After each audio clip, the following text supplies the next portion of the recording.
Imagine walking down your local high street to see a wall like this.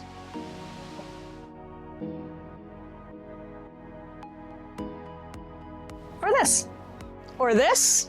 Would you think about them all the same way? Would you see a clear difference between each of them? Graffiti and street art have a long history here in the county, but how have public perspectives of it changed over the years? Well, here in Ashford, the local council are continuously investing in both businesses and artists to create works that they believe will add to the identity of the town. This is Ashford Unframed. The council got together and started to think about how it can best reshape the town centre. And there were so many strands to that, but a creative strand to that was we've got a lot of places and areas in the town that could do with a bit of a lick of paint. So we started to think about adding 1 or 2 murals. Come a year later, we had a mural trail with lots of local, regional and international artists coming to Ashford to create their wares. As a council, we see a huge benefit in working with the skills and the talents of artists, because the power of artists means that they can come together, they can show off their talents. Since the project's launch, does the public agree it's been a positive addition to the town? Oh, yes, of course it is. If it wasn't, we'd get a lot of graffiti on it, and there's very little graffiti. Yeah, I like it. I think it brings attention, and I see loads of posts about it and stuff, so people are getting their attention. And it makes it look less plain. I think it's fabulous. It's lovely. It's beautiful. But yeah, I'm all for it. It really enhances the area. However, the trail looks a little different today than when it was first applied to the town. Some of the murals we expect to be there for 2-3 months, and they've lasted years.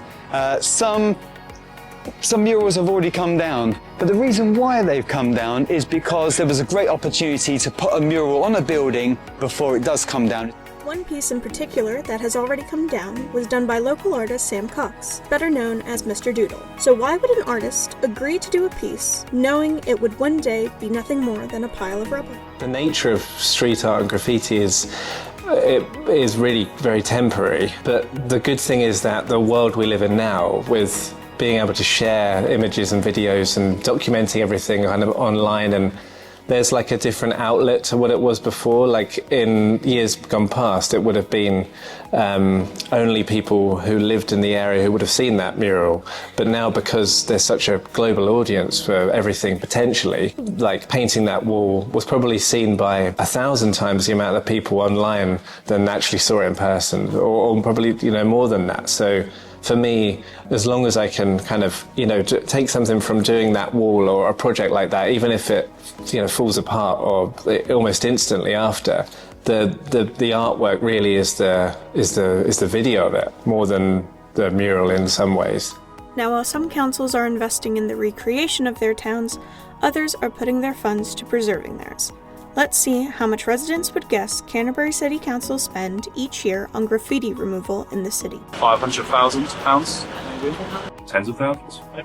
I don't know, 500,000? I mean, that's just a rough ballpark figure. £10,000. A request through the Freedom of Information Act shows the following figures the council has spent over the last 10 years, with the figure growing significantly each year over the last 5 years, amounting to the most recent being more than £130,000. First of all, if we look at the fact that the figures for 2020, which was COVID, is a huge dip, isn't it?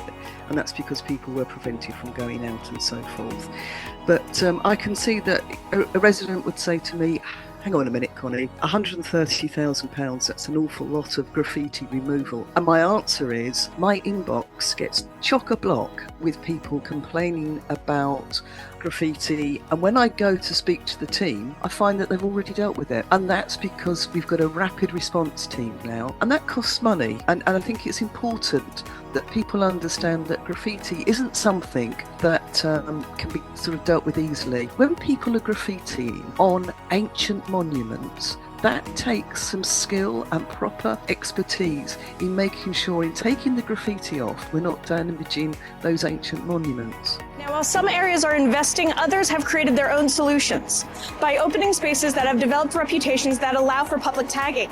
one of which is the Margate Lido, where I'm speaking to artist Kat Neal about what it's like to be an anonymous artist today. One of the aspects about being anonymous that I enjoy is that I can kind of put all of my energy and love and care into my paintings, and then I can kind of step back from it and I can let the world see it without it being, necessarily a reflection of me. When you see people like Banksy, like obviously the anonymity is a big part of the mystery behind him. I thought it was quite funny that when he got unmasked recently, all the memes were like, oh, they discovered who Banksy was and it's just some guy, like there was ever an expectation that he was going to be some sort of superhero or something. And again, I guess part of what I like about the anonymity is that when people see my work, they don't see it as me, they see it as some externalized, mystical, mythological or whatever. Like, my art doesn't have all of the stigma that I have attached to me. It's just out there, like, pure and clean for anyone to respond to it how they like. There is a certain level of celebrity that you can achieve in this world. That's not something I'm looking for myself. Like, if I can get my work out there and if I can get more people interested in it, ultimately I'd like to be able to make a living doing this.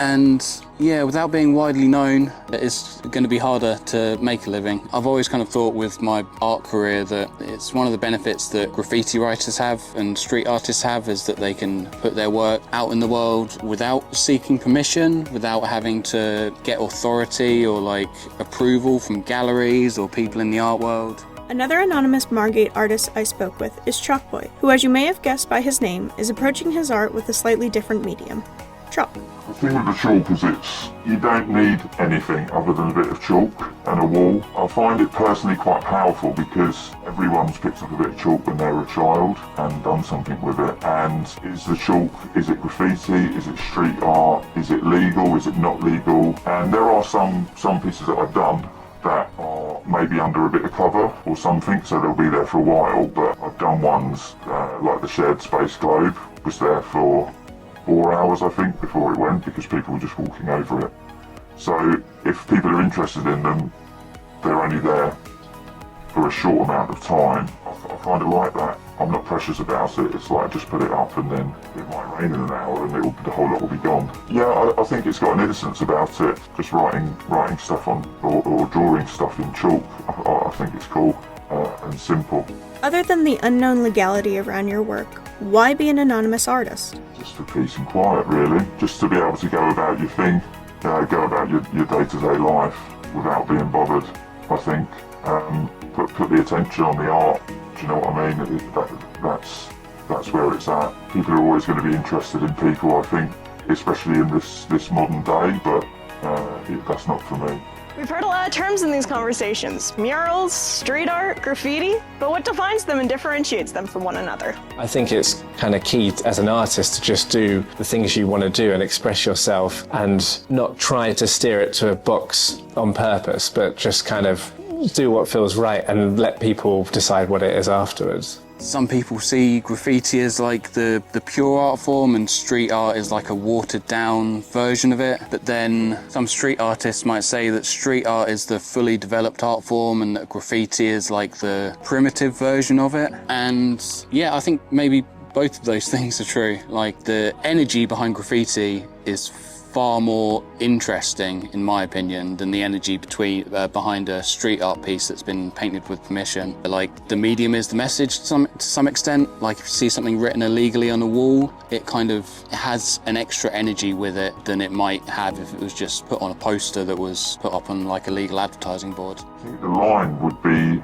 they are different, but the line is very grey, very blurred. If someone goes into Poundland and buys a spray paint, a can, and does a tag, they would get in trouble if they were caught, and it would be called graffiti and vandalism. If Banksy comes down and does a massive thing, the whole world's celebrating it. It's exactly the same thing. There's no difference. It's a guy with paint defacing something. So I think it's kind of all okay, really. I mean, we're sat here talking about it, so do you know what I mean? It's got its place, it's got its purpose. And someone like Banksy didn't start off by doing incredible stencil work and getting millions of people to look at it for millions of pounds. I don't know this for a fact, but I would imagine he bought a can of spray paint somewhere and went around practicing with it. And it's a bit of a sort of a case of no mud, no lotus. Do you know what I mean? You've got to have to get the beautiful stuff. People need to learn, people need to practice, and also I'm sure other people are putting this out. If you have a big white wall, you'll get 20 little tags on it, and then more tags, and then someone will do something a bit bigger, and someone else will do something a bit bigger, and then a week later there's an incredible wall mural on it by a well-known graffiti artist. It's all part of the process. I think it has to start somewhere. So what does the future for street art look like in Kent? We're encouraging every developer and every development or every business to get involved. If they have a space and they want to commission their own artists, it doesn't necessarily have to come out of the public funds or sponsorship funds. I would like residents to carry on reporting it because we can't have our eyes and ears everywhere. So residents, please carry on reporting and we will make sure that the graffiti is removed. I think anyone should be able to have their view over whether they think street art graffiti should exist or whether they like it or not. But if there was a kind of rule in place that said no street art and no graffiti can exist, I don't know how that would be put into action, but I can't imagine a world where that would really be possible. What I'd say is sometimes you have to work outside the rules to cause a positive impact in the world. I think there's loads of examples of that, and without sounding too big-headed, that is the impact I'm trying to have on the world. I am trying to make people, think a little bit differently about the world we live in. Even just seeing that a tag has been done illegally, to me, communicates the message that, yes, there are rules, but it's down to you to decide which are the moral rules, which are the ones worth following. I prefer the world with a bit of chaos. I prefer the world with a bit of unpredictability, and I think that's a price worth paying for people occasionally being upset by seeing a tag somewhere that maybe it shouldn't be. It is what it is, it'll be what it is. It's a big animal with lots of moving pieces in it, and it's, that's what it is. Whether I'm in it or not in it, it's still gonna be doing its thing.